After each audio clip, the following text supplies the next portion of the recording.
Welcome to Locata's virtual national user group, the first time that the North and South have been together. My name's Dave Myers. I'm here as host, and we're going to be hearing from Peter Riley, Managing Director of Locata. We have a presentation from Kate Nash, Support Director, Sector, Luke Hatfield, Technical Director, Sector, and on the Q&A panel, Corinne Copeland, Project Manager, Locata, Andy Glaves, Client Relationship Manager, Locata, and Karen Courtney, Project Manager, Locata. There's plenty of opportunity for Q&A, and we want this to be very interactive. So at any point during the conversation from now, you can click on Ask a Question and leave your question. If you can start with what it's about, that will help us to put them into order. And the first opportunity for us to deal with some Q&A is straight after the first presentation, and then there'll be another presentation followed by a brief break and a chance to come back with more questions. So don't think you're limited to one question. Ask as many as you like, because we've set up a special area of the Locata website to handle all of the questions, even those that we don't get round to in this webinar session. There'll be a full list of FAQs that handle everything covered today. So let's get started then with Peter Riley, Managing Director, Locata.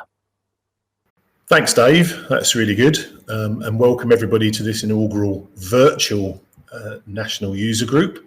And as usual, one of our regular features is the pipeline. So I'm going to just walk you through what we've been doing, what our plans are, and hopefully what we're going to be delivering for you over the next period. So part one, because I've split this quite cleverly into two parts, and part two follows part one, we're going to cover some general updates, some document management announcements. We're going to cover what we call proof of ID, digital signatures, and something that we've started picking up on is online training. But I guess foremost in all of our minds is the COVID-19 pandemic, Locata and lockdown. We've been following advice from the government quite precisely, really, making business decisions to restrict our face-to-face contact with customers. But that includes partner organisations and suppliers. We do intend to keep our services live and in good working order, as I think a lot of you have been experiencing over the past 3 months. We do regular risk reviews with our supply chain. We've interviewed each of our suppliers in regard to their preparation for COVID-19 and their continuing services. We're happy to report with the responses we've had with our continuing monitoring that we're going to be looking good over the next 3 months. We're happy with their responses, but again, we'll continue to monitor them. We feel that we've mitigated as many of the risks as we can. We've done a lot of work with sector, and we've done a lot of work with our own staff, and with everybody working from home and their individual risk assessments. So we feel we're in a really good place to continue our business. We know that a lot of you out there have had some issues with new discretionary powers, and that's due to the pandemic, with local authorities given discretionary powers to house rough sleepers.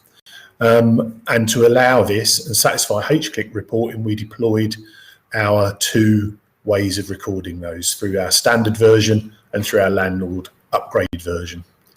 I must say, though, however, we've been given quite contradictory advice from the MHCLG and HAST. So we've had to include another couple of changes to cater for that contradictory advice. And also we've had a lot of input on our forums from you guys out there, and we've taken that into account as well. So hopefully that's now embedded and working as well as it can be. But again, we're going to monitor that as well.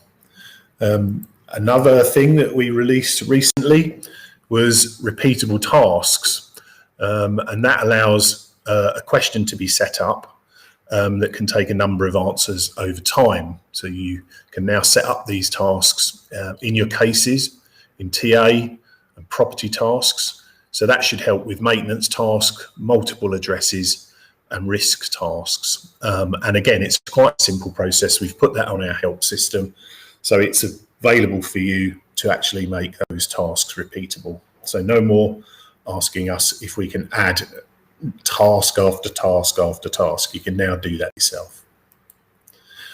One of the things we've set up with our housing related support, which we think we're going to expand into some other areas of our business as well with HPA2 and maybe CBL, is we've set up a video channel, and that at the moment carries demos on our HRS product, the housing related support. We've really had to put, if you need access to it, send us an email and we'll send you a password so that you can get access to the videos. And we're very sorry about the secret squirrel shenanigans going on with this. But this is due to some of our competition, and they've been nosing around our product set again. So we're trying to find ways of actually preventing them doing that, but it means you have to put in some details and get some emails back from us. So again, apologies for that, but we want to try and keep these in our own hands. One of our larger pieces of work recently has been around document upload, and I can thank Karen Courtney personally for this because she led on this piece of work, where applicants can now upload their supporting documentation and acceptable proofs of ID through an online form, where changes for applicants are configurable through the back office with warning messages as well as non-configurable warning messages. So messages that will let them put their documents up and let you manage them in the back office. All the uploads are done in the same session, will be in one journal entry rather than on separate. So we've made sure that customers understand that as well, and that makes that easier for you to manage. So with supporting evidence, it should become a whole lot easier. Another of our new enhancements is proof of ID. And this will happen where at the point of offer, you will be asked if you want to validate a customer when you make them an offer. So when you click on the offer button, a message will appear saying that photo ID must be submitted. A message will be returned saying that the photo ID was submitted from the journal and was either valid or not. And you will also be able to see a show of details on that proof of ID. And those details will show you the picture of the person that's been used. So in this case, it's a passport. And you can hit another button which will show you the complete report from Trust ID as to how and why that proof of ID passed the test. And that's an A4 page, and will obviously show you all the details you need to know, which will give you the ability to offer that property with confidence. Another of the things we've been talking about is digital signatures. At the moment on our online forms, you can tick a box to say that the things that you've said are correct, and that you know they are. And some of our customers have been asking for the ability for a digital signature to be put on their application. We're looking into this, and hopefully in the next few months we'll be able to share with you again that people can actually now do digital signatures on the online form or in the back office. Another thing that we've been working on is Zoom training. A lot of us are probably a bit zoomed out by now, so we can use Teams or GoToMeetings for online training. This will enable us to give you first-hand training on the internet.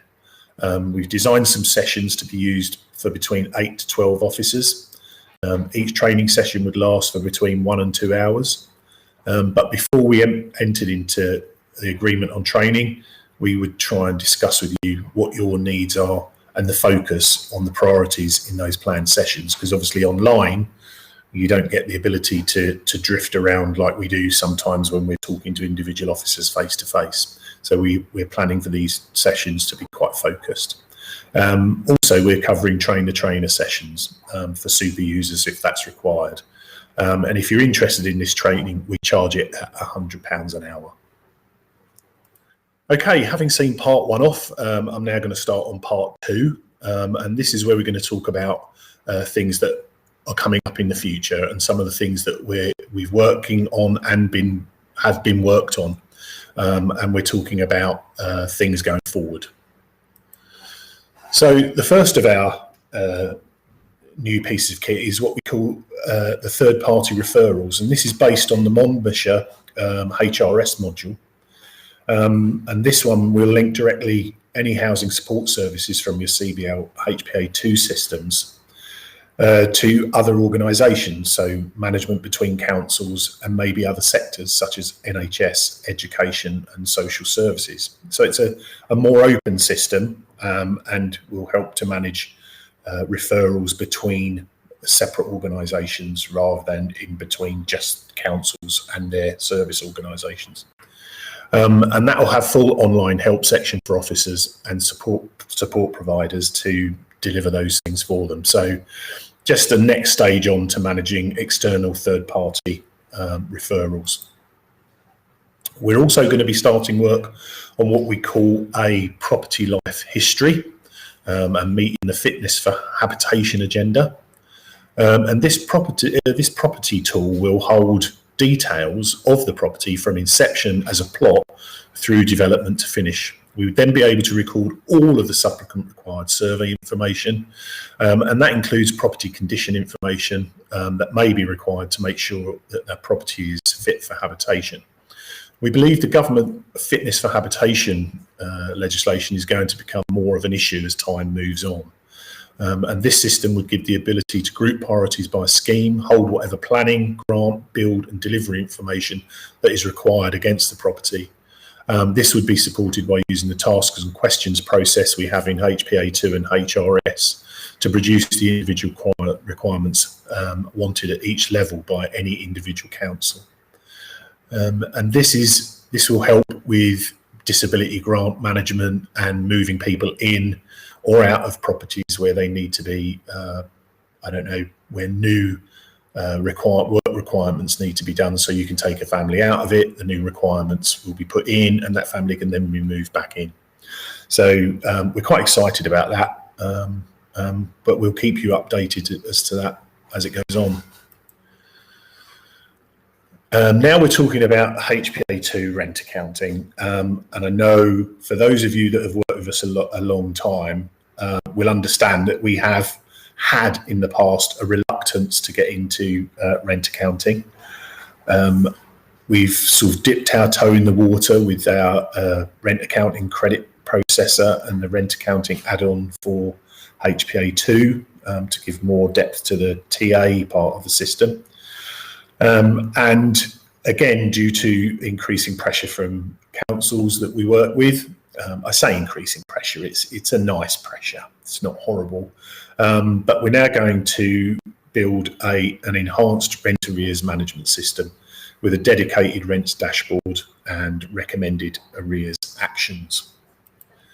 As I say, I probably don't sound it, but we are quite excited about this. And for those who have first one or two enhancements, we're going to build this third to fit in with them. So it protects your investment that you've already made in the system. So you can just come along and add this to it.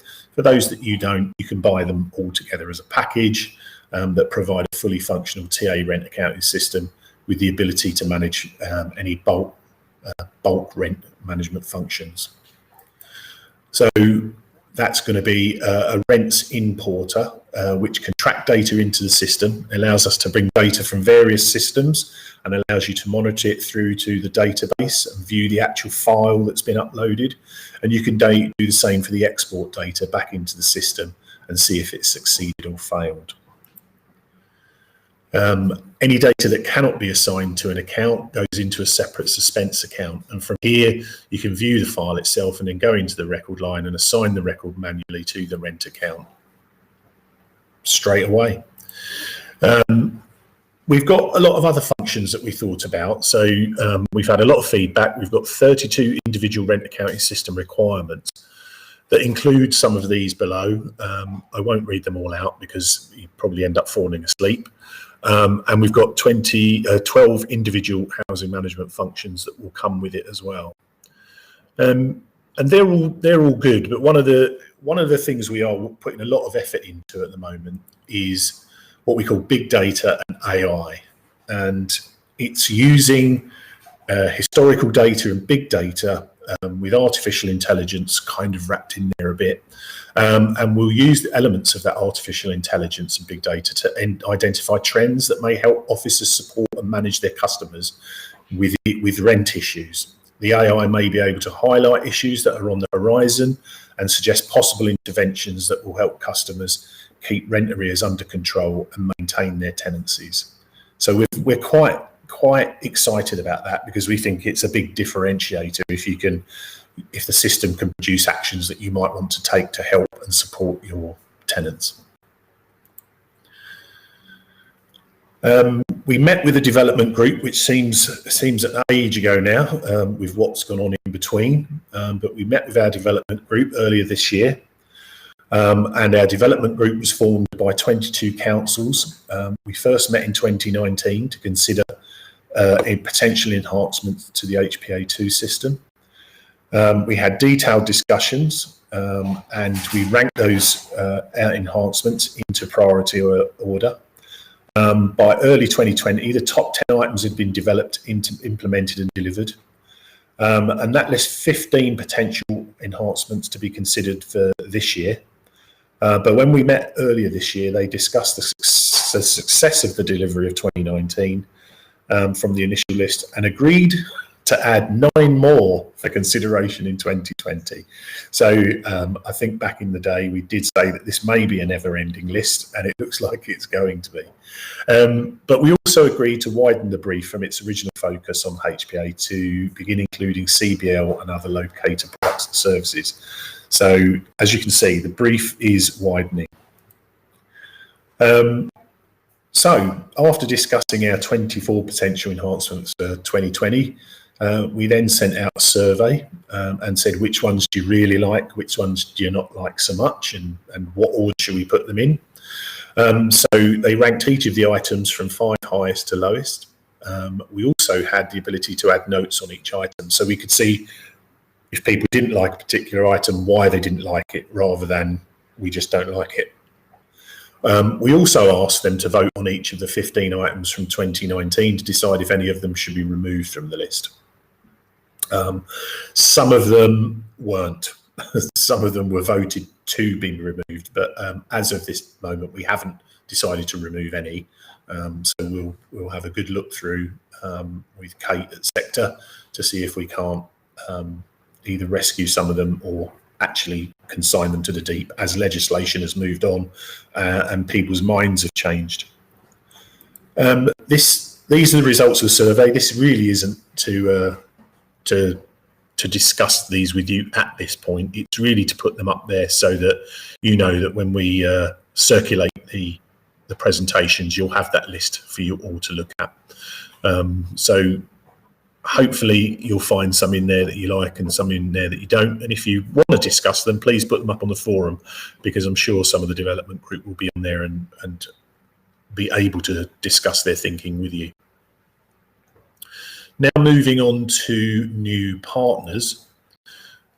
We've again been busy since lockdown.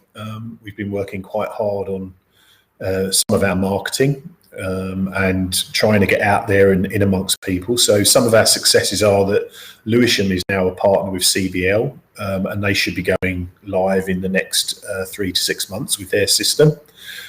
Reigate and Banstead Council is now a partner with CBL and HPA2. Exeter Council has moved over to our HPA2, so we're quite pleased about that. It's our first foray down into the southwest. The far southwest, I should say, because we've already got some partners in the southwest. And Wyre Council is now a partner too. So again, quite busy on the development front. A couple of partners who we mentioned before, Bolton and Trafford, have gone live.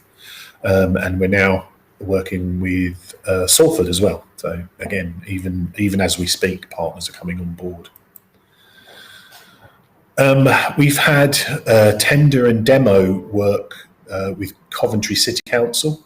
They're interested in CBL, HPA and HRS.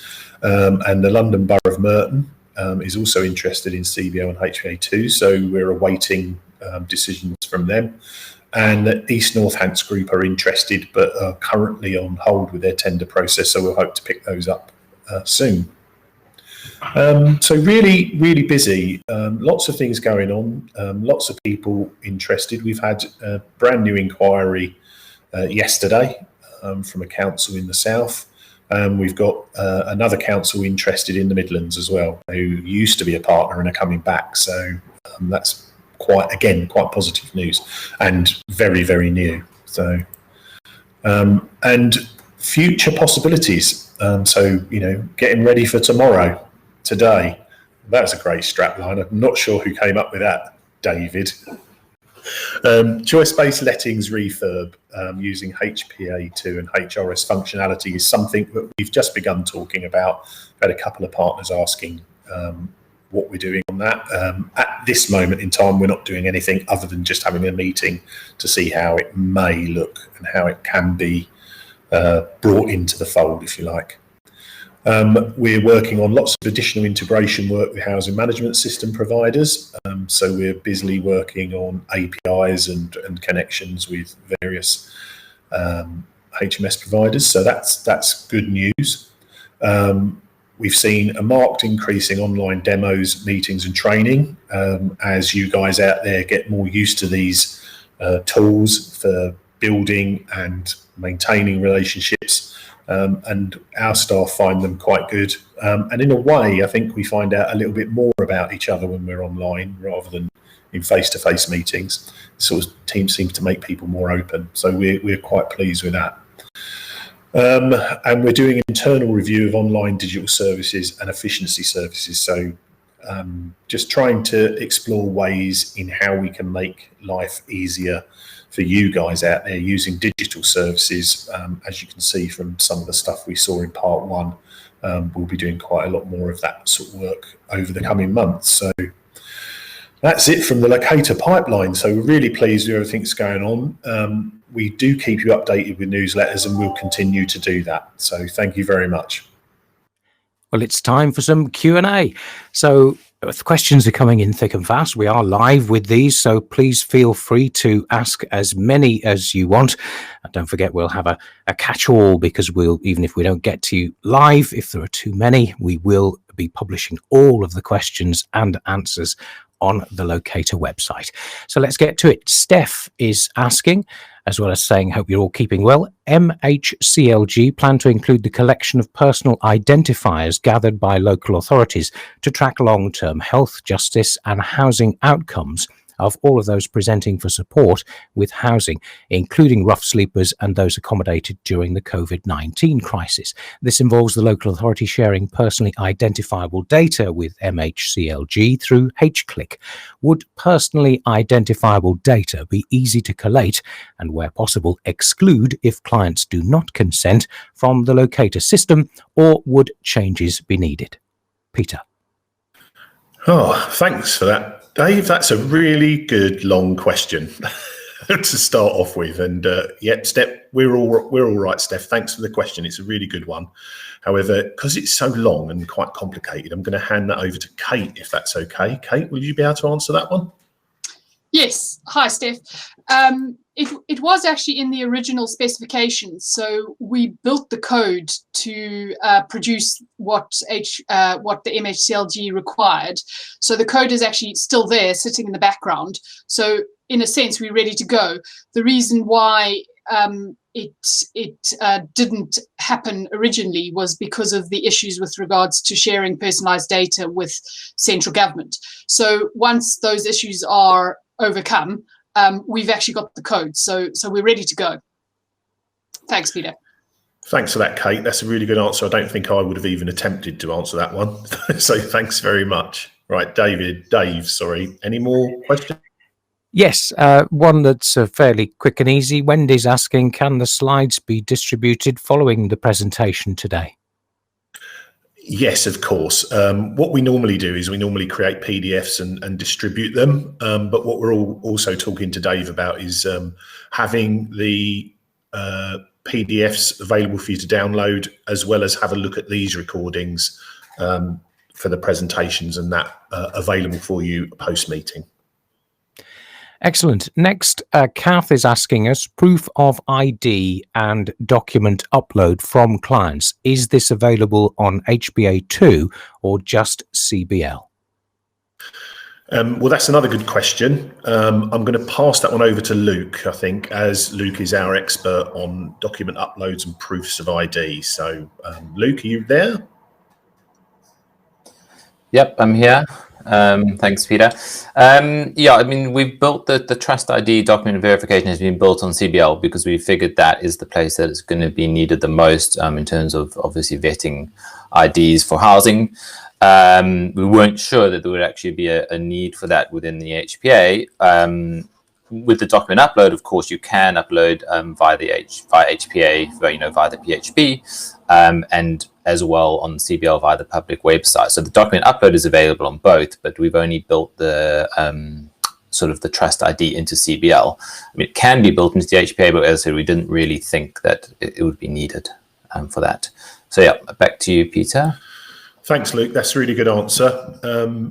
Dave, any more? Yes, they're coming in. And don't forget, if you want to add your question, you can at any time. Simply click on the Ask Your Question button and drop the details in the box on the webinar page. So direct let, this is from Dean. When completing a direct let in CBL, is there any scope going forward to set the applicant to offered rather than housed? I guess when we originally built the direct letting function, we thought with a direct letting, you'd be putting people straight in. So there'd be no need for a viewing or an offer process. The only thing I can say is if Dean gets in touch with us and talks to us about how he would want that to work and how that could happen, then we could add an offer process within direct let. But generally, direct lets are exactly that. They're people that have been pre-vetted and they're given a property. So if there's another stage in that, please get in touch with us and we'll try and help. Okay, next, Luke is asking, when will CBL have the same look and feel of HBA2? Thanks for that. Is that Luke from Gloucester, I guess, Luke Shervey? It is. He's one of the two Lukes that we have, and we've managed to pick the right one. Now, I guess the problem with this is that CBL has been around for a long time, and has changed a lot since it started. So we do have a lot of programming, a lot of code in the back office. It's not simply a matter of just putting a screen on the front of another screen. It's got to be done properly. We have had initial chats about this, and obviously, I think one of our main problems is the success of HPA2 has allowed people to see the differences between the two systems. And while we've tried to keep the back office functional so that it works really quickly and it doesn't have any time lags, and it's not trying to build screens that people can look at nice and pretty, rather than that, we've concentrated on the functionality. We have had a few early chats about how we can bring CBL into the same framework as HPA2, but that'll obviously, it will be over time. It will probably be a gradual process where we'll start to build and then we'll just gradually replace individual parts of the system. But again, it's very early stages, and if we're going to do it, people know us, we want to do it properly. We don't want to just do it as an ad hoc build and just chuck bits in. If we're going to do it, we want to do it properly, because there's lots of functionality in HPA2 that we'd like to bring to CBL, but along with that comes a lot of coding and a lot of work. I don't know, Kate, do you want to add anything to that? Yes, I mean, the other thing I would add is that when we've suggested it in the past, there hasn't been 100% keenness with regards to moving CBL to the new look and feel, simply because it would require retraining all the staff. So we have had some councils come to us and say, no, they don't want it changed. So that adds in another level of complexity when we've got some clients saying, no, they don't want it changed, and some clients saying they do. And so that's why we've approached it slowly. Thanks.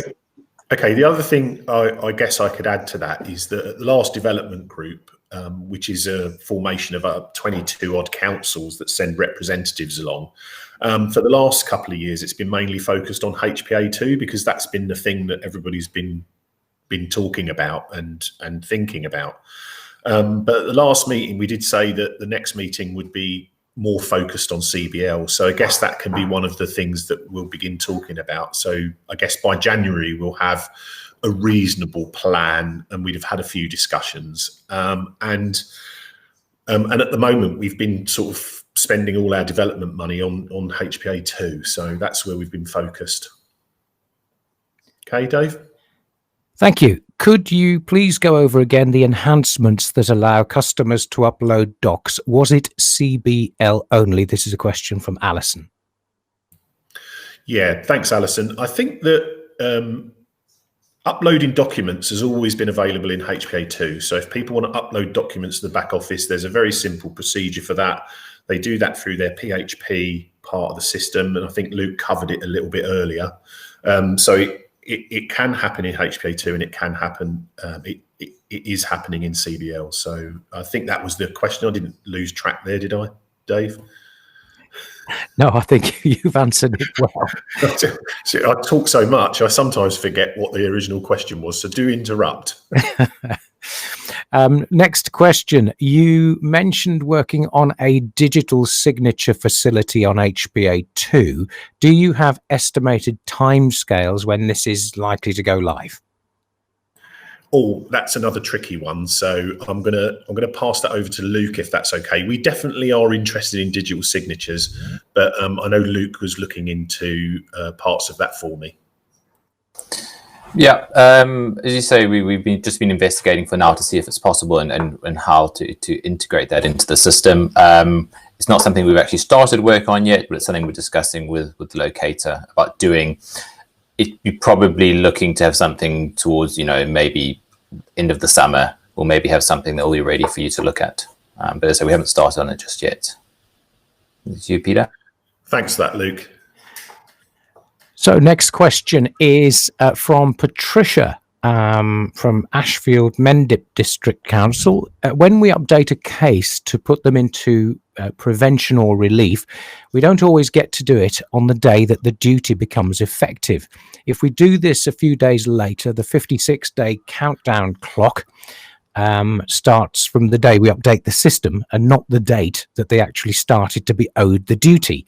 Is there a way of this being updated so that the clock can work out the days already passed, so the countdown is always correct? Oh, another good one. Now, I'm pretty sure that I'm going to go to Kate on this one, if that's all right, but Corinne might be able to help Kate answer this question. It is a good question, but I don't know. Did we? I'm sure we put something in, Kate, didn't we? Yes. So to change the clock, you just need to change the due date of the prevention duty task. So the clock countdown is basically the number of days until the prevention duty task due date. So if you just change the due date of the prevention duty task, that will change the clock. Well, that was a very simple answer. Thank you very much, Kate. Great. But if you want to get in touch, please get in touch either via forum or talk to a member of staff, and we'll try and talk you through it. I'm pretty sure I put something up on the help file as well about that. So good. Dave? And next, this one is from Yusuf at Ealing. Is there a manual for document upload facilities for me to distribute to all our officers who are assessing and validating Locata applications? Yes, I'm pretty sure I did a document upload onto the help site. If it goes onto the back office, on the left-hand side, there's a help button at the bottom. I'm pretty sure if you go in there and you put in upload documents, it'll come up with that. It's definitely on the help site, and you can print off each article if you need a printout. So you can print out each article onto paper if you need it, or you can distribute the link. Okay, Richard, this is from Richard, North Herts. Will there be the opportunity to join the new CBL development group? Yes, of course. We do try to keep membership to, and I don't know where this number came from. We try and keep it to 27 sort of local authorities, because we feel if it's much larger than that, we won't get enough. There'll be too many people involved and not enough decisions, I guess. But the CBL group, if you're already on the development group, you'll still be on the development group. So we're just going to cover CBL as well as all our other systems. So yes, and you will be able to get, we're looking for another 5 members. So yeah, of course there will. From Richard now, and don't forget the live Q&A will go on. There's going to be another session a little later in the webinar, so please click on the button, ask your question, and we'll get through as many as we can and publish all of them on the website later on. So to Richard, any further news on the availability of the tenancy journal in TA module? I'm going to hand that to Kate, if that's okay, because is that not a part of the enhanced TA, Kate? I'm not sure. So yes, we're investing a lot at the moment in our rent accounting module, and part of that is having a journal against the rent account. So it's what we're working on at the moment. Good. Nice, Blake. I like simple answers, Kate. Thank you. Okay, Dave, more? There are plenty more coming through, so we'll rattle on. When documents are uploaded via the PHP, can you add an email alert to the case officer, or have an alert if a journal note is added to your case, in the same way you get an alert if somebody assigns you a case? Again, sorry to keep coming to you, Kate, but they are yours. I think you can, but you have. Is it part of the completion rules? We would have to set it up. So I'm not sure if you asked that question, but it can be done. We just have to set it up. Okay, so that's something that we can sort of deal with post meeting, I think. So it can be done, but you're going to have to talk to us about it.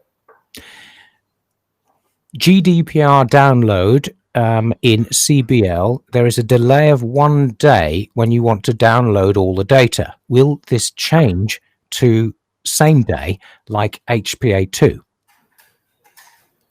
I think we say 1 day because I think that's what we need to be able to compile the stuff. I think generally it's available quicker, but I don't foresee that changing anytime soon. Kate? So it is a technical issue in the fact that the CBL attachments are stored in a different location to the HPA2 attachments. So in order to get that compiled GDPR zip file, is we have to get all the attachments into the same location, and that job is it runs overnight. So that's why the 1 day lag is there. We do have an ongoing plan to move the CBL attachments to be in the same location as the HPA2 attachments. And when we've managed to do that, then there won't be the lag. The the reason why it's taking time is because there's so much CBL data. It's a very big task to move that sort of amount of data around. So that's our technical problem at the moment. So good news. So there is a plan to change it, but at the moment it's just too hefty. And we do it overnight, so we don't want to affect the speed of the system during the day. If we get lots of those requests, it could just take up a lot of bandwidth. So, okay, good. Next, from Epping Forest, does the uploading of docs on Locata ensure they are accessible and easy to read? We often get applicants email us with files that expire or we can't open or are unable to read, etc. I wonder if we can ask our applicants to only send us their documents through Locata so we can read them and they don't expire. Again, Kate, I think that's more of a technical question than anything else, but I think they are easily readable, and people can upload them in one session, and you can actually tell people through the website what you want them to send you. So from our point of view, is if you had the document upload system, you would get everything you needed, and again, they wouldn't expire because they'd be images of documents. Is that right, Kate? So yes, we with the document upload, we only allow certain file types. So that limits what they can actually send you, and also it means that normally the file types don't expire. However, if they've taken a photograph of an illegible letter, we can't get around that. No, that's good. Okay. I'm going to take another couple of questions, Dave, and then I think we ought to move on, if that's okay. Fine. Is one of the enhancements going to include an alert for cases over 56 days instead of showing overdue tasks? This is from Gemma at Copeland. Again, Kate, is that something we're planning? I'm not sure it is, but... It wasn't high on the list. What we did is we put together all the requests that we've had for enhancements, and not a lot of people have asked for that. Okay, good. Okay, you want one final one? We'll keep these rolling though, so please, you're very welcome to add your questions, and we have another session of Q&A that we'll move on to as well, and also publish all of the questions and answers on the website afterwards. Stephen is asking from Rossdale Borough Council, HPA dashboard. The dashboard is very helpful for showing which stage the case is up to. Is there a way of enhancing the screen to show a priority note from the journal, or be able to type a short note explaining the next step of the case? For example, awaiting section 21 from client. That's a good question. I think we've got some plans to update some of the dashboard bits, mainly around MHCLG reporting. But Kate, I don't think this is on an enhancement, is it? No. So the question is, are they talking about the main dashboard, or in fact the people list? I'm assuming the people list, because that says what the next step of the case is. And if you want that to be your next step, if you create a task stating that that's what your next step is, and make that the due task, then that'll be what's alerted on the people page. Okay, good. Thank you.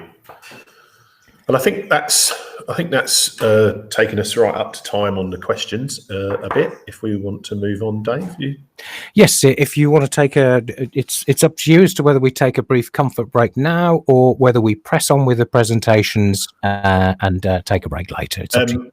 I'm quite happy to do a 5-minute comfort break for everybody, if that's what everybody wants. I don't know if they're happy to do that, but let's take a 5-minute break and then we'll get into the sector presentation in 5 minutes. Yeah. We'll take a brief break and continue with the sector presentation afterwards. Welcome back, and don't forget, you can drop a question in the Ask a Question box at any point. We will deal with another Q&A session after the next presentation, and we'll also be doing FAQs online. We'll publish all of the questions and answers, including any that we don't get time to get to, on the Locata website. So now let's get a sector update.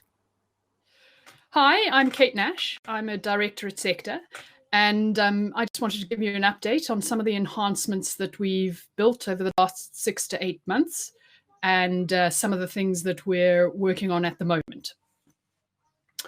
And I'm also going to show you some features with my colleague Lou Catfield. So in the works at the moment, we have been working on our API. I'm going to give you an update on Azure, which is Microsoft's cloud platform, which is where our services are all hosted. Luke's going to show you the pre-populating change of circumstance, and I'll talk to you and show you some of our enhancements. So if I talk to you about our API, an API is an application programming interface, which essentially means that your other systems within the council can talk to the Locata CBL and HPA2 back office. So you can do functions within within your other systems, and that actually triggers actions in the Locata back office. So as a case study, I'm going to look at Dartford Borough Council has been working on a FirmStep integration. So Dartford Borough Council uses FirmStep for all of the council's online forms, and they wanted to create a customized HPA2 referral form using FirmStep. So what they did is they used FirmStep to build the form, and then within HPA2, they set up questions to match those questions on the FirmStep form. And then FirmStep calls the Locata API. So when a client submits the FirmStep form, FirmStep calls the Locata API, and that creates the HPA2 case, and it loads in all the data from the form. So it's quite powerful, the APIs, and it does allow you to integrate your systems. I'm now going to move on to an Azure update. So as I said, Azure is Microsoft's cloud offering, and it's the one that we use. When we first chose to move to the cloud in 2016, Microsoft didn't have any Azure data centers in the UK. So our first setup was, in fact, in Microsoft's European data centers. Since 2016, Microsoft has set up 2 UK data centers, UK South and UK West. And so we've had a project, which I'm now pleased to say we completed, moving all of our database servers into the UK. So the primary database location is in UK South, which synchronizes to a backup in UK West. So we still have a fully redundant system, but all the data is located in the UK. We have also formed we've got a dedicated account manager with a dedicated Microsoft Azure account manager. She calls herself our success manager. And we've been working with her to ensure that we're getting the best out of the Microsoft services that we're using. And also looking at what other Azure technologies could benefit us. So Peter mentioned that we are looking to use AI and big data analysis for our rent arrears management. So we're working with Microsoft to come up with the best architecture for that. And so that's where you use Azure Analytics to assess what based on past action, what the best next actions are. Other things that we're looking to explore is being able to scan and read attachments. So say, for instance, you scan in a letter for a client and you upload it into their journal.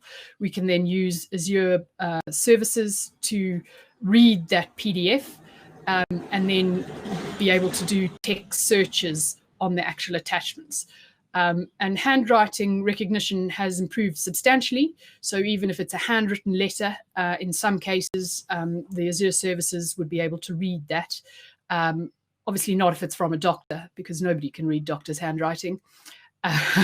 But then neither can your housing officers. So no change there. I now wanted to move on to the pre-populating change of circumstances. So we haven't done this in the past because there were a few challenges that we had to face, which we have now solved. So the idea of a pre-populating change of circumstance is that the data from previous online application forms loads into the change of circumstance so that the client doesn't have to fill in all of their data again. Now, one of the issues that we faced is if you're showing data to people, to clients, you have to make sure it's the right client that that you're showing the data to. So it's the pre-populating change of circumstance has two-factor authentication, which means that the customer logs into the public site and clicks that they want to do a change of circumstance. This then sends the customer an email with a link that expires, and they have to click on that link. And once they've clicked on that link, they can then start doing their change of circumstance, and then that change of circumstance loads in their data.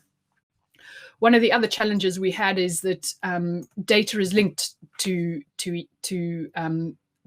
other data. So, for instance, if someone wants to change their address, then the chances are changed. We need to know how many bedrooms are in the new address. So the pre-populating change of circumstance has intelligent data clearing, so that if you change an address field, it actually clears out a lot of the other data in the form. Because that data we want the client to re-enter that data to make sure it's correct. Similarly, if you change something about the household member, then all the household member data is cleared out, because again, you want to make sure if they're changing the household member, you want to make sure that the data about that household member is correct. One of the other features is that if the client is doing a change of address, the current address is pushed into the previous addresses.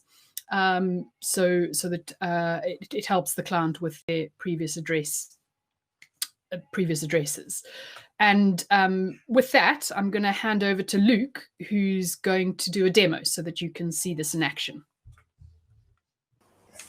Okay, thanks for the introduction, Kate. Yeah, as Kate said, this is something that is in development at the moment. We're working with Kent and HomeSeeker on this. In fact, it's just gone over to Vicky from Kent for testing, so this may well be the first time she actually sees it, which may be useful for her.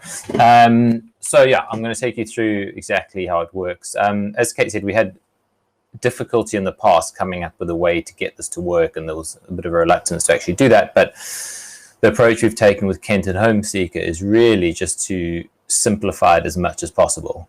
And not to overcomplicate it, because the minute it gets overcomplicated, we potentially end up with data integrity issues. So we try to keep it as simple as possible, which you'll see. And there are, obviously the way we've done it, there are different ways we can implement it in terms of what questions get cleared out, what questions get locked, depending on what you're changing. But as you'll see from the Kent model, it's pretty straightforward. We've took a sort of a clear all approach, more or less. So I'll start logging into the public side as if I'm a customer.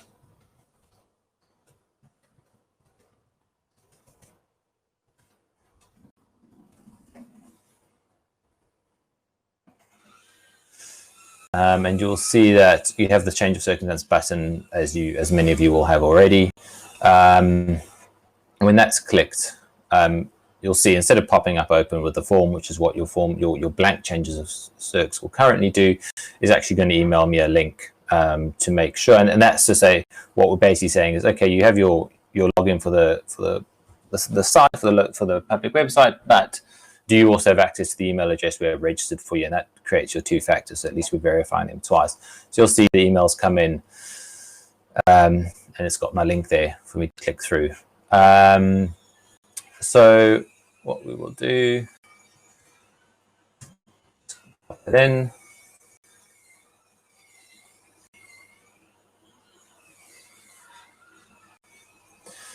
And there we have our change of circs, and as you can see, it's put in my address, and it's asking me, as this is the driving force really behind the change of circs, if the address has changed, we know that a lot of the rest of the form is going to have changed. So that's why we've put that in the front to basically say, has that changed? If you answer no to that, it's going to let you continue through the form and have everything populated for you, bar a couple of questions which I'll get to now. You'll see this is the partner question. It's grayed out. You can't change because there's no reason why they should be changing their local authority for with the change of circs. So that's disabled. And you see we can scroll through the form now. We can check everything is correct, which it is. And I'll just take you through to this bit here. So you'll see now it's going to stop me at this point. And these are sort of Kent have a bunch of data protection statements which they asked, and what they said was, well, they're quite keen to get that asked every time, so that in case those obviously in case that changes over time, you're forcing people to read it, accept the conditions again. So there's configurability in what gets pre-populated. You can disable certain questions from coming through. So Kent, for instance, wanted these answered every time to make sure that they've got that, and then it carries on with the rest of my details. You'll see if we go through. We get to the address, you'll see this is grayed out.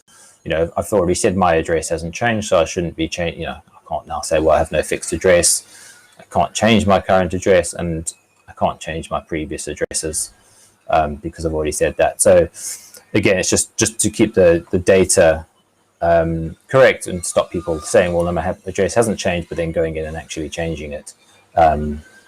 So that's how it would work if you haven't changed your address. And I'll show you. We still have the option in the back. Obviously, I'm just going to close that down.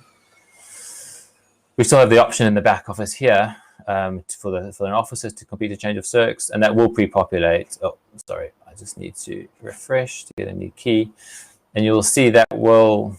Sorry.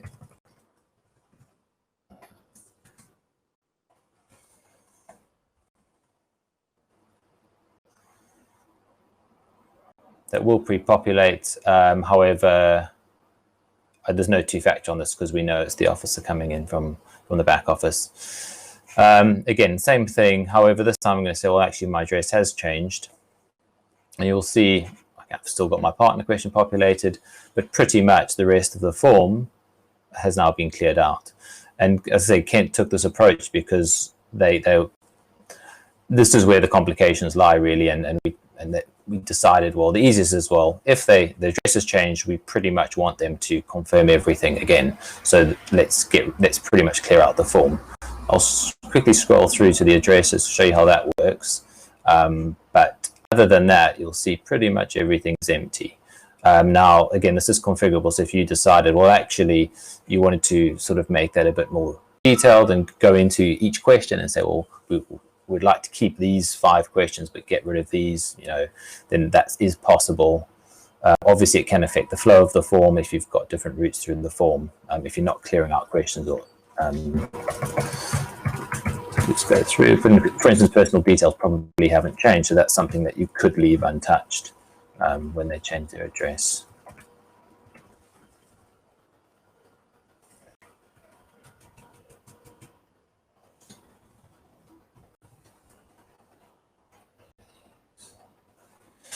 So you'll see now it's cleared out my address, my current address, because I have said it's changed, and I'm able to put in a new one.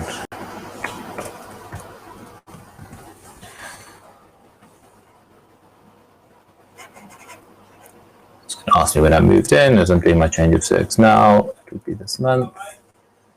Yes, you can.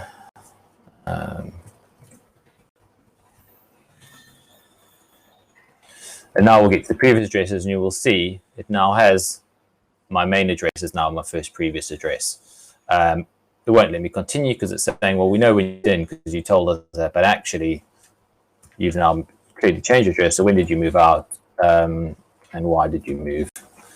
I'll simply do that again. Choose that, and then they can go through and review the rest of their previous addresses. So that's pretty much how that works. One other thing worth mentioning is another reason why we've had pushback in the past on this is obviously you have officers changing data in the back office, and you also equally have customers who can come in and they can change bits of information on the public website too.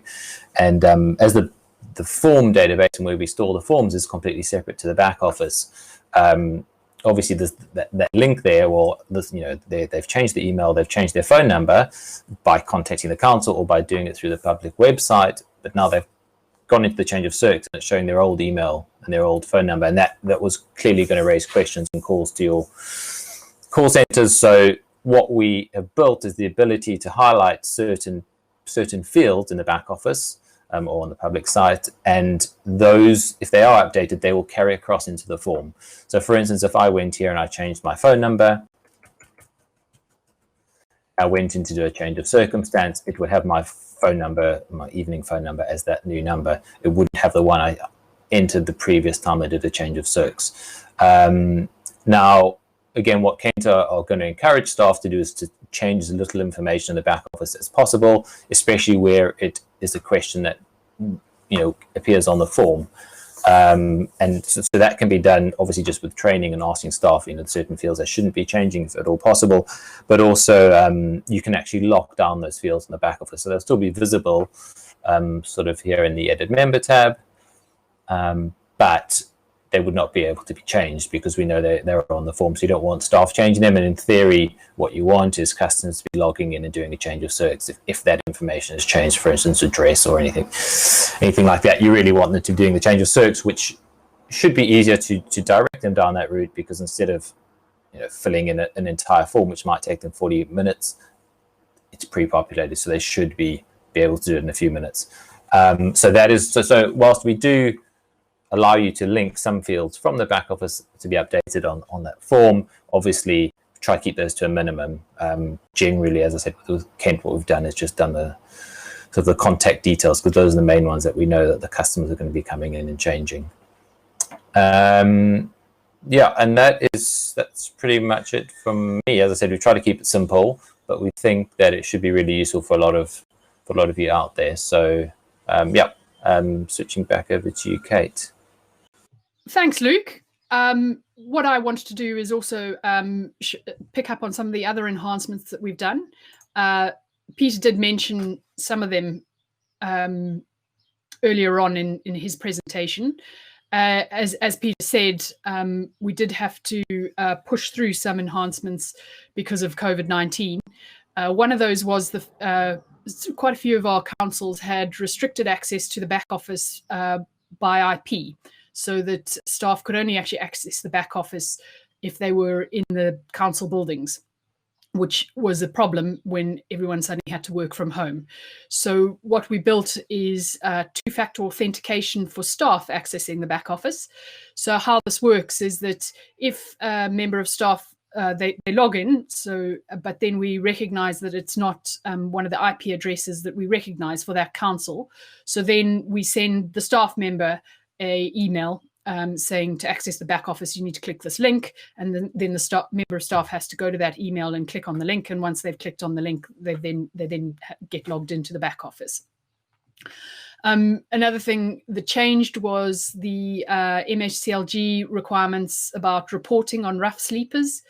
So they did change HClick, and that proved quite tricky with regards to the additional TA duty that was added. And so we have been working on that, and we think we have now got that working. The key thing we wanted was that because the TA duty is actually in the tenancy, we didn't want staff, after they'd made the decision, to have to go back into the tenancy to update the TA duty. So the difficult bit from our side was making sure that it was automatic in some cases, whereas staff can also override it. But we do think we've now got that right. And then also there's the new weekly reporting requirements, whereby you have to report your rough sleeper numbers along with other data to the MHCLG. And the best report to get this data from was the tenancy list report. However, there were issues because we hold the support needs against household members, and the MHCHG was wanting the support needs against the case. So what we've done is we've created calculated elements so that if any of the household members, for instance, say have a drug or alcohol support need, then there are calculated elements that put that support need onto the case, so that you can use the tenancy list report to get your numbers for the rough sleeper weekly report that you have to give to numbers that you have to give for the MHCLG. Peter also mentioned that we've added repeatable tasks. I will actually give you a demo of that.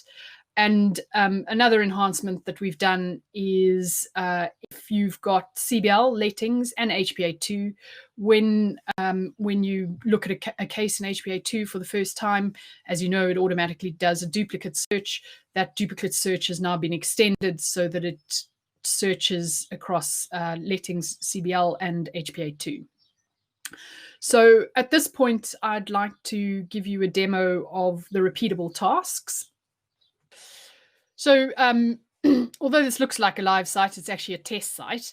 To make a task repeatable, I need to go into settings. I'm going to pick previous addresses because this is one that comes up a fair amount. Because what we've said in the past is, because obviously people have numerous previous addresses, and what we've said in the past is where you need to have previous address 1, previous address 2, previous address 3. You no longer need to do that with repeatable tasks. So you'll see here, when I'm in my task setup, I now have a repeatable option. If I click yes and then click save, it comes up with this warning telling you that once you've done this, you can't make a task not repeatable again. And this is quite important because it's very tricky for us to change the data back again. So we're making you double checking that you want to do it. And also what we've done is we haven't put this functionality onto everyone's site. So because we want to know, we want to be sure that you know that we can't undo it. So if you do want this functionality on your site, you just need to log a support issue saying you want the functionality. And once you've done that, you'll then see in the users section, there's an additional permission, can set repeatable tasks. And once you've given a user that permission, they then will be able to set up tasks as repeatable. So now that I've made my previous address repeatable, if I go to a person, I'm going to pick me. And I go into my triage case. And now I want to add in previous addresses. So I add in previous address.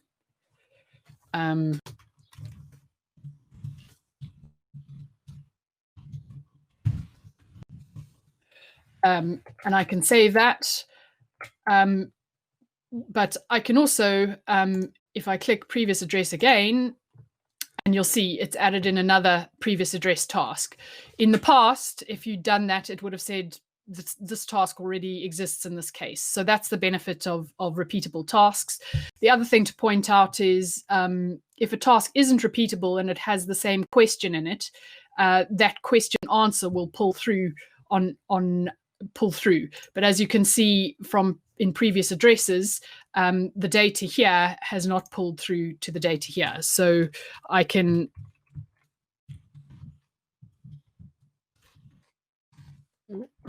so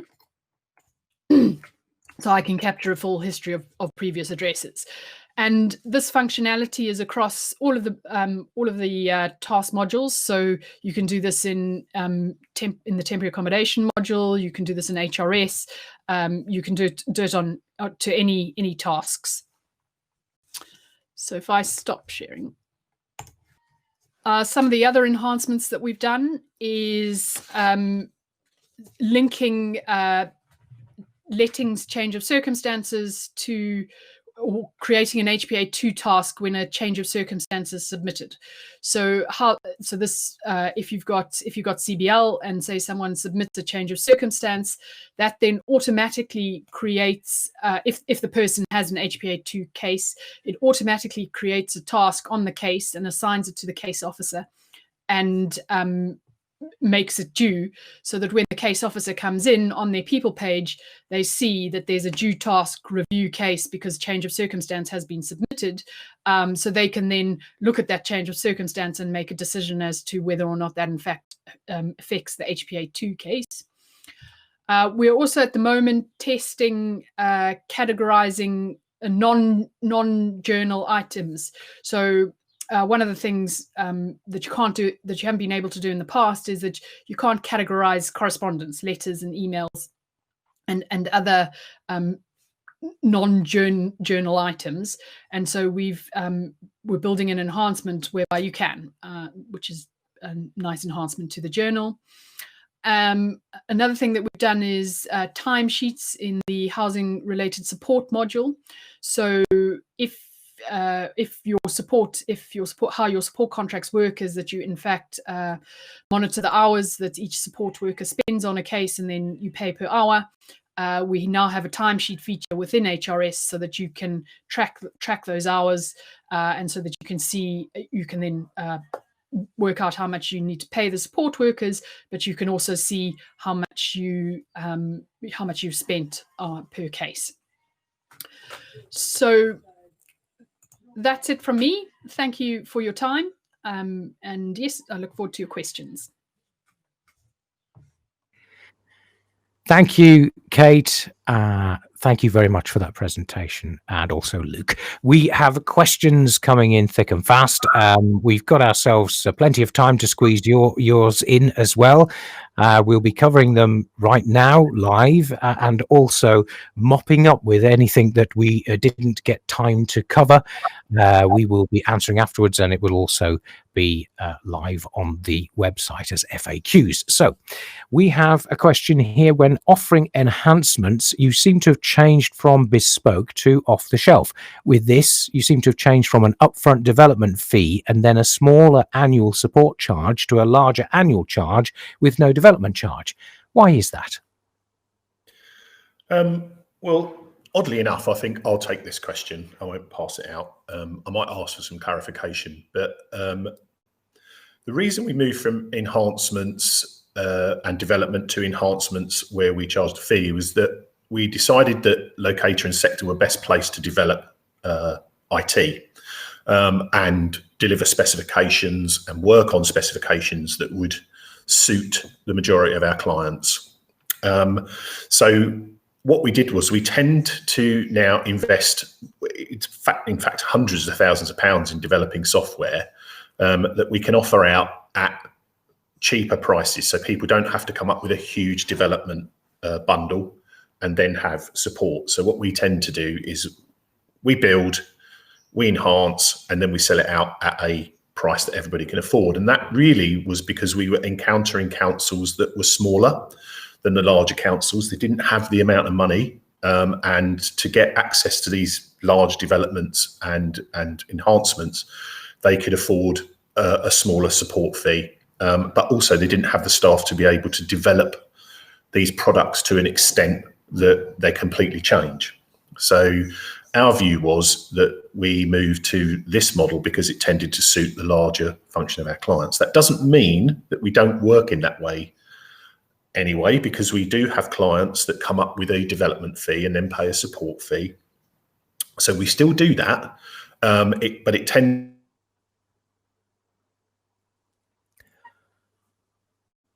Oh, we appear to have frozen for a moment there on Peter, so we will we'll reconnect with Peter as fast as we possibly can. Just in the meantime, what I'll do, we can always come back on that question and finish off the answer. I'll come back with a new question, which is, can you have a place on Locata where freedom of information request reports can be saved by colleagues so that staff from other councils can use them and run them rather than trying to reinvent the wheel? Often the same freedom of information requests are being sent to each council, but we're each trying to write reports on our own. So can I bounce that one over? I think we're reconnecting with Peter. Did you catch that, Peter? I didn't, but maybe if Andy was there, then he can take that one and then I'll come back into the frame. But I hope I finished answering the question earlier on about how the way we've changed and why we've changed. But, you know, if you still want to do big developments, you can get in touch with us. We'll give you a price, give you a quote, and we'll do it in the traditional way. But we feel that enhancements now are accessible to far more people at just a support price, and they don't have to come up with an implementation fee unless they want to make changes. Of course, they can do that, but then we will quote within the support fee.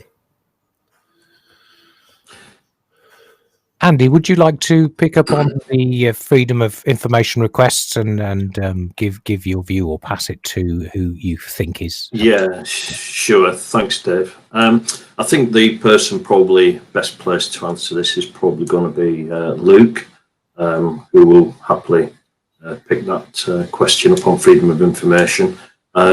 Because of the interruption, I'm not sure whether Luke would like a repeat of the question just to refresh. No problem. We'll go over again. Thank you. Can you have a place on Locata where freedom of information requests reports can be saved by colleagues so that staff from other councils can use them and run them rather than trying to reinvent the wheel? Because often the same freedom of information requests are being sent to each council and we're each trying to write reports of our own. Yeah, thanks for that. Yeah, I mean, there's no reason why we couldn't do something like that. Obviously, it's we'd need to have a discussion on exactly what you want on those reports.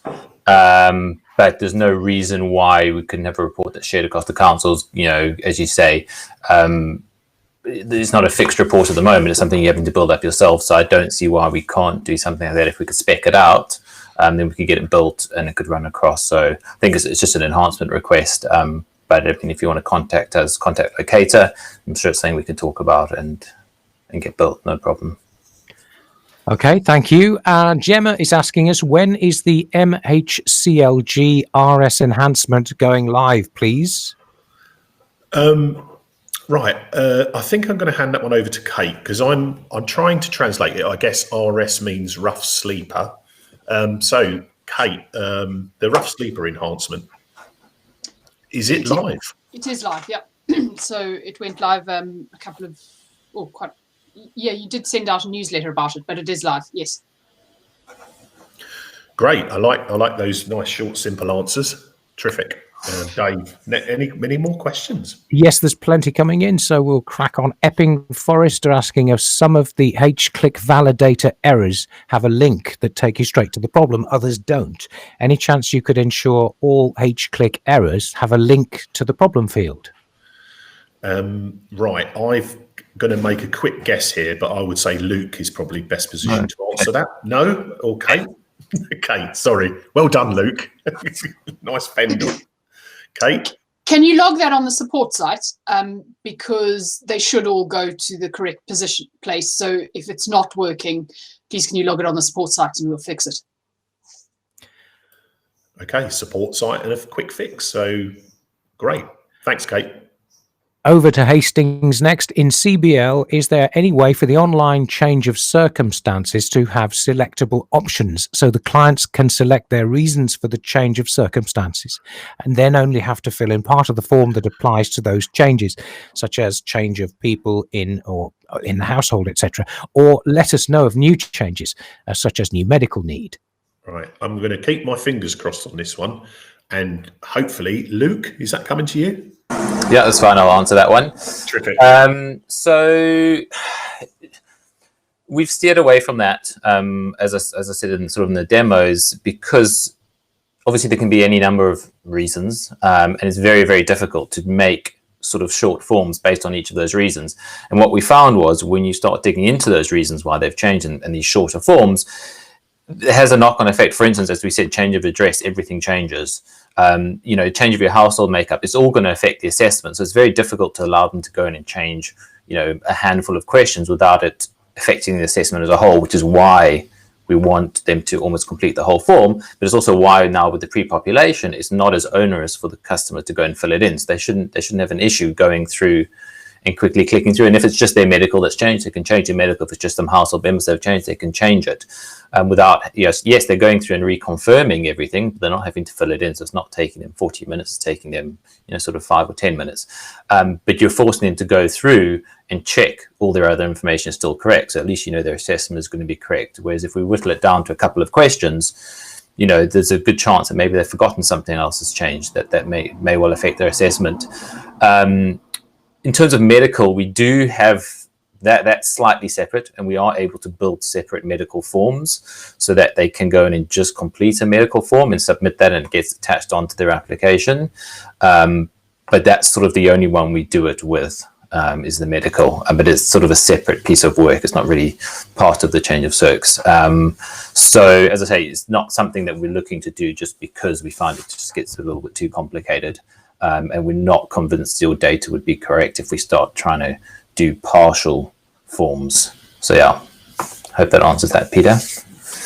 No, that's a good answer, Luke. As we know, we've in the past we've hit lots of debates about what questions do and don't affect assessments. You know, something as simple as a change of telephone number can trigger a change of assessment if it's from a completely different area. So then, you know, are they living in the same area or not? So, you know, it is a very tricky area. So yeah, good answer. Thank you. Let's move on. Will CBL get the drag and drop option for loading evidence like HbA2? Oh, drag and drop. Kate? I haven't been approached with that request. There's no reason why we can't build it. So if you just contact Locata and ask for that enhancement, that we can definitely look at it. I think we can build it. It's just we've never required it before. But also, I suppose it's whether the customer is going to be doing that or the council. So the customer has, if they're uploading via the public website, they do have that functionality. If you've got any public site, so I'm guessing they're talking about the journal in the back office, in which case that's where we could look to add it. Yeah. Okay. That good. We'll wait the contact. The next question from Brockspawn. The home option website we use is one of the older ones. Will the new pre-population functionality work for us, or do we need to upgrade our site? Thank you for that, Brockspawn. I think that's you again, Luke, isn't it? Yep. So we would have some concerns about doing it on your site purely because you're logging in with date of birth and LIN number, which if we're now going to be showing people personal data, pre-populating it, it's not really secure. So at the very least, you need to upgrade to a username and password. And it's not something we've built into the old site. So technically it's possible, but there aren't many clients left on that very, very old site. So we would encourage you to upgrade. Really, it'll be a lot easier, and we know it'll be a lot more secure on the newer version. So technically it's possible. We'd at the very least need to change the way your clients log in, but we would encourage you as part of the project to do it as an upgrade, because I think there's a lot more in the new site which your clients will get to, other than just the change of circs. So yeah. And also, I guess, Luke, it's the business case, isn't it? If you're going to spend money on upgrading password and login details, are you best to actually, maybe spend a bit more and get loads of extra features? So exactly, it's going to be you're going to be paying for a custom development, which is a lot more expensive than sort of an implementation of the new site. So not necessarily, but in terms of time, we're building something custom for you, so it's always going to be a little bit more expensive than you're buying something almost off the shelf. So we could give you the price of both, and you could do a comparison. But as Peter says, probably makes sense to upgrade at this point. Okay, thanks for that, Luke. You're certainly earning your money today.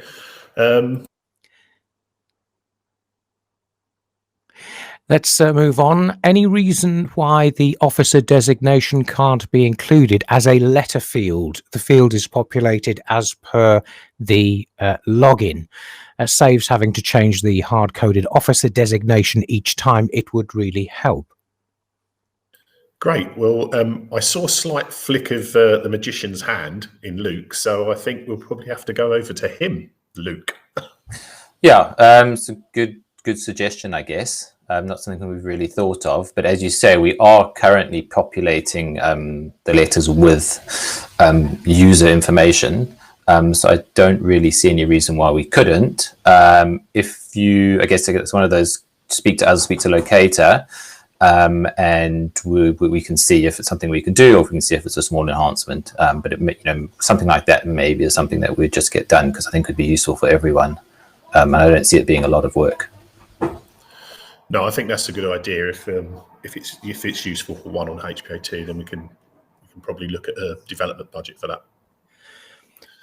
Next, are there any plans to be able to incorporate the following into the CBL side? Customer able to access correspondence we've sent them via logging into their application. Staff able to create a to-do list in the back office that customers are notified of and able to view or action when they log in, a bit like the PHP tasks on HPA2, where they have to acknowledge they have read or actioned them. I think I've recently had a conversation with you, Kate, about that. Customer access to their CBL portals, to their correspondence. Yeah. It would just be an enhancement to your public site. We haven't got plans to do it at the moment, but it's definitely something we could do. So if that's something you want to pursue, then we can do that. So if you can contact Locata, and then we can take that forward. Great. Thanks for that, Kate. Okay, HBA2 final duties. The cases sit on desktop awaiting completion of final duties. Is there any way that the final duties cases awaiting their final offer are not included within current caseload and sit somewhere else, as they show as overdue tasks for anything up to 2 until rehoused on the dashboard? That's from Donna. Okay, thanks, Dave. Corinne, have you got any comment around that? I think we might have to end up going to Kate or Luke on it. But I was just thinking about listening to the question. I think certainly one of our local authorities that uses the HPA2 system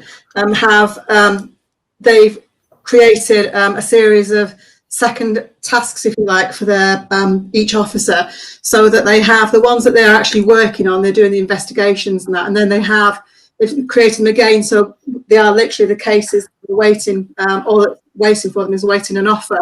It's that Cheshire East, I believe, that have set up that system. So it is something that schemes can do their own systems and actually create a separate group, so that they're actually removed from their activity in terms of active cases, and they know that they're just the ones that follow through in respect of making offers, getting offers out to these people, so that they can discharge that duty. Whether Kate has anything else that she could add to that. No, that's absolutely correct. That the best way to do it is to create a user. Our issue is that although they're in final duty, we still need the case to be owned by a particular user. And so what you should do is, if you don't want those to be in your overdue tasks, is if you create a final duty user and then just assign the cases to the final duty user when you get to that point. And then on the dashboard, you'll see how many cases are in final duty. However, it won't be on the particular officer's case workload. Kate, am I right in thinking that might be Nick at Cheshire East? Yes. Does that? Yeah. Yes. Yeah. Okay. Thanks for that. Okay, Dave. We've had some requests from officers about whether we're able to include a smart client search function. There are occasions when some of our support and outreach officers are made aware of certain clients and only have a name to go by, which they may not have the exact spelling for. Locata will only search for clients if you know the exact spelling of names or have a case number. Is there scope for a client search function to include a sound-alike option? I'd probably have to ask Luke, but I'm pretty sure that our search is not about exact people. It's about percentages, and it's about how we can search for people called Riley in a household. I don't think you have to get the name exactly right, but I'll pass it over to Luke, who seems to know a bit more about this than I do. Yeah, it is based on percentages, so you don't need to know every detail about the person, but you sort of need to know at least one piece of information. So if the question is implying that, well, they don't know how to spell their name, and they don't know how to spell their surname, and they don't know their date of birth or their NI or their address, then it's going to struggle to. Yes, currently it's going to struggle to pick them up for obvious reasons. I guess what they're looking for is something like Google, where you put in a word, there's a typo, and it almost says, "Did you actually mean this?" And it searches based on that rather than. So currently, there's nothing like that. But it's technically it is possible, as I said, Google do it, other people do it. I hate to say it again, but it's something I guess we can talk about and discuss. Whether do we think that I don't know if they're talking HPA or CBL or both. Is it something, if we see that it could be useful, we can add into the development budget, or if it's CBL, can it be a paid for enhancement? But technically it's possible. However, as I say, you'd like to think that generally you have one piece of information that of the customer, in which case then obviously the more pieces the better the search works, but it will pick them up even with very little information. Can I also add, if you don't know the exact spelling, you can use a wildcard. If you use a percentage, so if I don't know how to spell Riley, if I just do RI percentage LY, and then it'll find all surnames that start with RI and end with LY. So you don't have to know the exact spelling. If you use a percentage, it's a wildcard, and then it'll find all of them. I know definitely on the HPA2 help, there is an extensive search article. So if you go into that help page and put in search, it will bring back all of the information you need to be able to perform searches, like wildcard searches. So it's quite a good article, and it will tell you how to search for exactly what you want. But again, that's on the help site. So if we answer this question online, we'll put a link to that page so you can find out how to do those searches a lot more effectively. Okay, is there any way of seeing more detail in the unassigned cases without taking a homeless application? We're getting a lot of referrals that state other as the reason for loss of accommodation. If this is an advice case only, we cannot change the data pre-populated without taking a full application. This is from Copeland. Corinne, do you want to start that one off? I know it's a bit of a technical question, but if somebody can help Corinne, I think that might be the way to go. I'm just thinking about that in terms of asking about more detail in unassigned cases. Thinking about what the technical answers might be around it. I'm not too sure in terms of whether Kate's got anything else she can add on that. But certainly, I think some of it comes down to your officer training in respect, or whether you've got other agencies that you're working with, and whether the referrals that are coming in from I don't know, perhaps the probation service largely, where they're putting down other. The beauty of it for me was that when this came in, that you could go back out to those organisations and you could be talking to them around. It's great that you're filling the online referral form in, but this is what we're experiencing. You perhaps need to talk to them about how they can assist the customer and assist you in terms of providing a better quality of information, so they're not just generally selecting other. And I think there's something there in terms of a training aspect for me around where you would want to put that in. You could also ask a question where it's certainly on the back office, if it's open, in terms of like what that other actually might be, so that you get more of a description around what it's going to be. And the beauty about having the advice cases is that you can prevent somebody from actually going through where you're even having to take a prevention application in terms of it tips in legislation. I don't know whether Kate's got anything else that she would add on to that at all. The only thing I would add is that if you look in the journal, the full referral form is in the journal, so you can see exactly what the customer or the person referring the client has filled in. Yeah, that's a good bit of advice there, Kate. You can always look at what they filled in before you actually access it, yeah, or accept it, yeah. Okay. Let's move on to repeatable tasks now. Can this be used across two cases, i.e. if we have a second approach which requires the same task? We have one for court casework, for example. It would pull through and we then need to overwrite data from the old case. Will this be avoided via the repeatable task functionality? Thanks for that. I think that's a good question. Kate? So if I understand the question correctly, is what they're saying is that the client data but if you link cases, the client data doesn't get pulled between the two. So no, I don't think the repeatable tasks don't pull data through from anywhere. So if you have a repeatable task within a case, the point is that you have to recapture that data each time you drop the repeatable task into the case. Okay, that's a good answer. Dave? If applicants upload their own documents when logging into their CBL application, how do the council get notified of them uploading this, as CBL cases do not have dedicated officers allocated to them as they do in HPA2? Anyone? Luke? Yeah, I can answer that. Thanks. So we are able to pop off an email alert, and how for instance, in Manchester, that goes into just a shared inbox. So yes, whilst you don't have one person looking, won't send it on to one officer, you generally set up a shared mailbox and we pop the alert into there.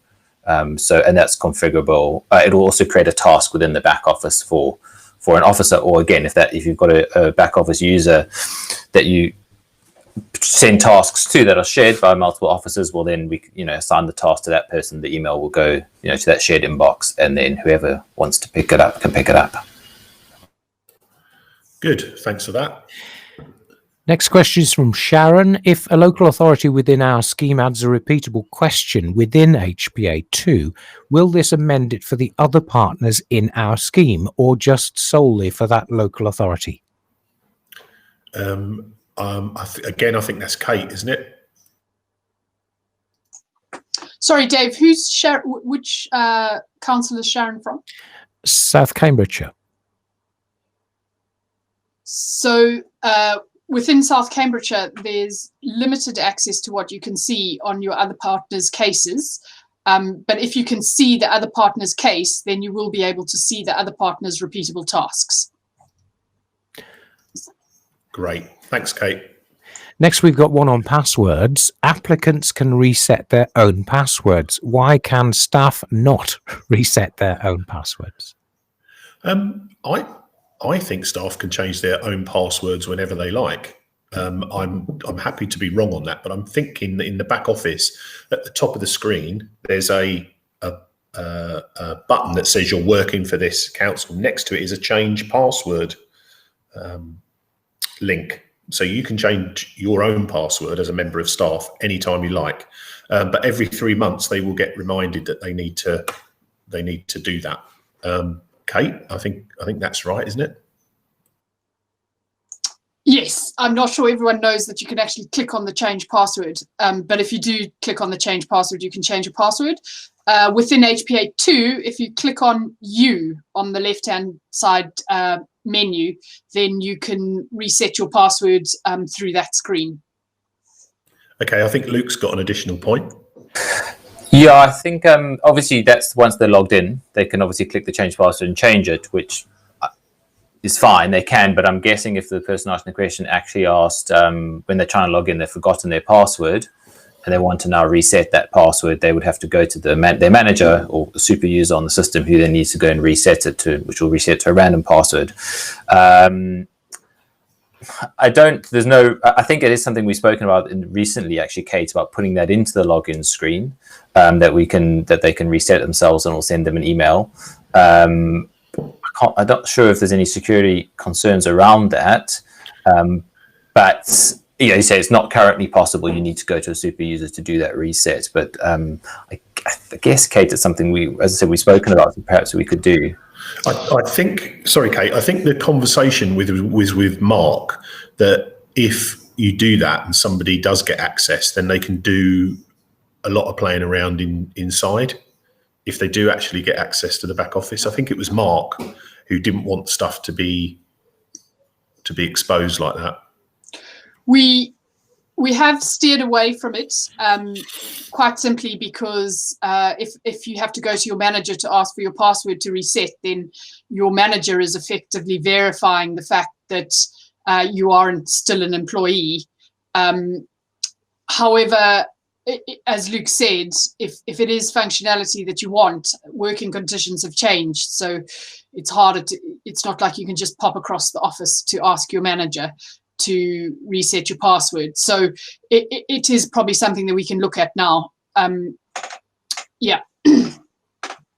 While we're on the password note, Lydia is asking, making a couple of points. If staff have forgotten their password, can they do something though? And she's saying, adding to that, it's very time consuming for managers. So it would be good if they could do that independently. Luke? Yeah, I mean, it sounds to me pretty much the same question. That's what I was thinking. Is I think they've just obviously when you guys were talking about the changing password, I think Lydia's just pretty much preempted what I was going to say around the reset. So I think that should answer it. It's something that is possible. We can do it. We have some concerns around it. We prefer them to go to the manager to do it. But if it is something that you wanted and you're happy for that to be on there, then we can discuss it. But you need to just be aware. But again, there's things around the two-factor now anyway, so which you can also add on, which would make it more secure. But yeah, it's a discussion to be had, I guess. Great, thanks for that, Luke. Will FirmStep integrations be able to work with CBL as well as HBA2? I think the answer is yes, but I'm happy to defer to Luke on this. I think if he's happy to answer it, because he's been talking a lot. In a word, yes, that's fine. The API that we've built runs off of it's available for CBL and HPA, and effectively, the FirmStep forms it's quite straightforward, and effectively it works exactly the same as the HPA will. So if your technical guys are looking at it and they've done it on HPA, it's pretty much identical for CBL. So yes, that is possible. Excellent, thanks for that. We have a number of tasks that stay open after the case has closed. Example, deposit monitoring. Is there a way that these tasks can be set to stay visible on the dashboard for the task allocated officer? At the moment, we have to write a report to ensure that we keep track of them. Okay, well, again, I think that's probably Kate to answer that. Is that all right, Kate? So the short answer is no. Once... Okay. Can we do a bit of a longer answer? Yes. Okay, so as you point out, that once the case is closed, the case officer is no longer reminded about the tasks on that case. My question would be is why is the case being closed? We have had a support issue just recently whereby we found that a council was closing cases before they should actually close the case. So that would be my question. Is it correct to be closing the case if you're still actually doing casework? Well, correct. That's a good answer. Thank you, Kate. Gemma was asking us a query on the slide that showed the drop down of TA for RS during COVID. She says our system doesn't show this and only shows the 3 original options. Is there a reason for this? I'm not sure I understand the question. Does anybody understand that? I'm not on the slide for COVID. Is it your slide, Kate? Yeah, so Gemma, can you log that on the support site? If it's not showing what the slide shows, then it sounds like there's a bug in your system, so we'll fix it. Good, okay. Alison talked about some screenshots. There have been a few people ask about the presentations, and they are going to be made available afterwards, as are all of the questions in the Q&A, everything that we cover, and even those that we may not get to cover. So we have a few more minutes available to do that. You showed some screenshots, and I wasn't sure where they were from. This is Alison. Further queries, she will be in touch, but they use document upload in PHP all the time and would like that functionality in CBL. Yes, I guess there's no reason we couldn't do that, but we would need to have a conversation with them, wouldn't we, Luke? Yeah, exactly. So who was that? Just so I know what's... It was Alison. From? Is that he? Broxbourne, yeah. So that's Hehawk. So I guess we will come back to their public site, which is the same answer around that is the document upload. As far as I know, we can't do that on their version. They're on the very, very old version. So again, like your question around the pre-populating change of circs, if you want the document upload on the CBL, we would advise that, well, the only way actually to get that is by upgrading. So that's another reason to go that route. And actually, if you upgrade to the new site, it comes as standard now, I believe. I think that's right, Luke. There's no extra cost for it. No. Okay. And Richard is just coming back on the ongoing tasks response. Yes, the case is closed legitimately, and there are ongoing actions such as monitoring their deposit, rent in advance payments. This can also apply to our ongoing tenancy support and outreach work. Well, I guess that's a response to Kate. Is that Richard from North Devon? Yes, it is. So, Richard, we're working on enhancements to to our rent accounting system, so that those sort of tasks, so that your rent account actually stays open even though the case is closed. So it is, as Peter mentioned, the rent accounting is something that we're working on at the moment. Okay. Excellent. COVID-19, when do you think we might get back to face-to-face meetings? I'll take that one. At last, I'll answer a question. Really, we follow the government guidance quite quickly, and at the moment, in our view, the return to normal working is a bit of a minefield. I was going to say nightmare, but it's a bit of a minefield.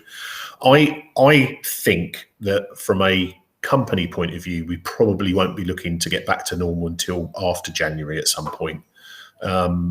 We have staff who we need to look after. We have a duty of care to them, but also we have a duty of care to you, our clients, and we don't want to risk that by doing face-to-face stuff at the moment. As government policy changes, we will make updates to our board as we go through, but it's important to us that we look after everybody involved. And at the moment, we're doing quite a lot of work on remote demos and videos and things like this at the moment. So we're going to continue doing that. My best guess would be no return until after January to normal working. Moving on to rough sleepers, are there going to be any figures on this available on the dashboard? Kate, it's something that we've been talking about, I think. Next week. It's in testing at the moment. So we're working with Alison from Broxbourne to get those numbers that you have to report to the MHCLG weekly. So we're hoping next week. When we spoke about it before, we were talking about 2 figures. Are we going to extend that to be the whole MHCLG thing? Reporting numbers. Yeah, I'm talking to Alison so that we can get exactly what needs to be included. Excellent. Thank you. Next, document uploads. When will this be available? Well, I think we've covered loads about document uploads. It's available at the moment. It is being put into, I think, probably about 16 councils, a couple of schemes and a few standalones. So it is there, it is proven, and it does work. So it's available. Proof of ID. How do we find out more about this? With proof of ID, again, we've been doing some work with Luke. We're almost on the cusp of going live. I think we've got a system in test at the moment. So we're hoping that proof of ID will be with us imminently. And we're also working with Trust ID to make that available. And online training, how do we access it? Well, with the slide, as we said, we're going to do sort of charging by the hour. So if people want training, just get in touch with us centrally or a project manager of theirs. We do need to talk to you about what the training is and how you want it delivered. I mean, obviously it's going to be online, and we're looking at delivering that for maybe 8 to 12 people in a session, so that we're not doing expansive sessions, but they're going to be quite focused, quite detailed, and they'll cover the bits of the system that you want to cover. So there'll be a couple of hours long, I would have thought. Just the final couple of questions then. HBA rent accounting, how can we get involved within the development of it? Kate, I know that we're looking at starting this on very soon. What are we thinking about in terms of people getting involved in development? We're keen. Who's that? We'll let you know afterwards. We're obviously keen for people to come and help us develop it. When we developed our first HPA2 system, we did that with our partners involved. And when we upgraded to HPA2, again, we used the development group quite heavily, and they were involved right from the get-go.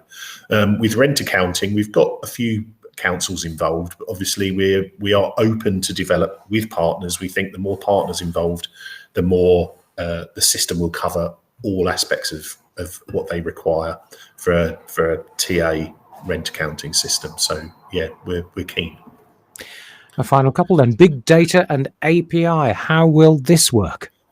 Well, let me correct you there, Dave. It's big data and AI, artificial intelligence. So, but we are working on APIs, so that's a good question. But that's for another time. Big data and AI is something that Kate and David and I and the guys have been talking about, and using it within the rent accounting to try and predict actions that staff may need to take in the future if their customers are going to be allowed to not go into arrears or other actions. So we're looking at using AI and big data to predict possible outcomes for customers who may need help or support to avoid certain outcomes. Is that correct, Kate? It is. I run the risk here of technically boring people to death. Don't worry about that. So essentially what you do is you get an algorithm to analyze your data. And what it does is it looks at your past cases, and based on the successful outcome on your past cases, it then can predict or suggest where you should go. So with rent arrears, you have a fixed structure whereby your first action is to phone a client. However, with AI, it can analyze your past cases, and based on the particular case, it can say, well, in the past, phoning them has never worked. You should just straight away go to writing a letter. And so that's where we're going to use AI, is so that it suggests what you should do next based on your successful outcomes in the past. Excellent answer. Much better than yes. We're nearly there. I've just got one coming from Beverly, which we'll squeeze in, shall we? Can you add our email so we get notified when further documents are loaded on their application? Beverly's at Fenland Council. Luke, I think we can, can't we? Yeah, I mean, as I think it's similar to the question earlier, is we create a task, and the task in turn generates an email. So as long as it's all set up correctly, as in we've got the correct task user, and that task user has the correct email address, then yes, that will work. And if it's not, then just let us know. Okay, great. Well, I think taking that lead tip from Dave, I think that's it on the questions at the moment. So thank you everybody for joining in on that, and that will be the end of the Q&A. Thank you, Peter, and a big thank you to all of our panelists and participants, and as well as thanking you for being here with us on the first virtual national user group here with Locata. Peter Riley, Managing Director of Locata, Kate Nash, Support Director, Sector, Luke Hatfield, Technical Director, Sector, Corinne Copeland, Project Manager, Locata, and Andy Glaves, Client Relationship Manager, Locata. Thank you for being with us, and everything will be published on the Locata website along with the presentations that were made today. So thank you very much indeed for joining us.